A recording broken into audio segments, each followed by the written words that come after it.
আচ্ছা, জীবনে কখনো কোনো মৃত ব্যক্তিকে গোসল করিয়েছেন? যদি কখনো সুযোগ হয় তাহলে সেই মৃত ব্যক্তিকে গোসল করাবেন। তখন খুব কাছ থেকে দেখবেন মৃত মানুষের দেহটা কতটা অসহায় লাগে, মৃত্যুর পরে মানুষের দেহ কতটা ভয়ের কারণ হয়ে দাঁড়ায়।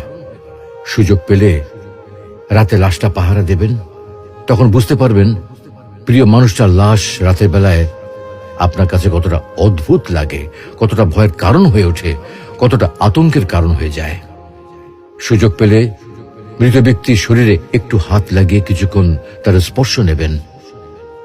আপনি তখন উপলব্ধির সুযোগ পাবেন এই পৃথিবীতে বিশাল প্রভাব প্রতিপত্তি মৃত্যুর পরে কতটা নির্যাতনের রূপ নেয়।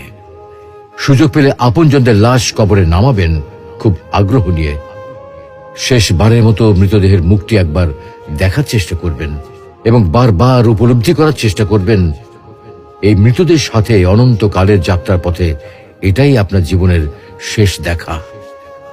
সুযোগ পেলে মাঝে মধ্যে কবরস্থানে গিয়ে নীরবে কিছুক্ষণ দাঁড়াবেন।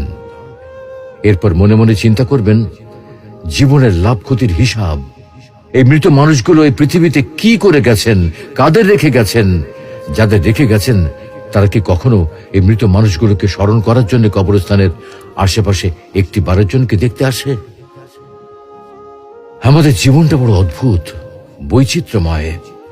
আমরা এর জন্যে, ওর জন্যে, ধন সম্পদের জন্যে, ঐশ্বর্যের জন্যে, বাড়ি গাড়ি টাকা পয়সার জন্যে কত না মায়া দেখাই, আগ্রহ দেখাই, আরো চাই আমাদের।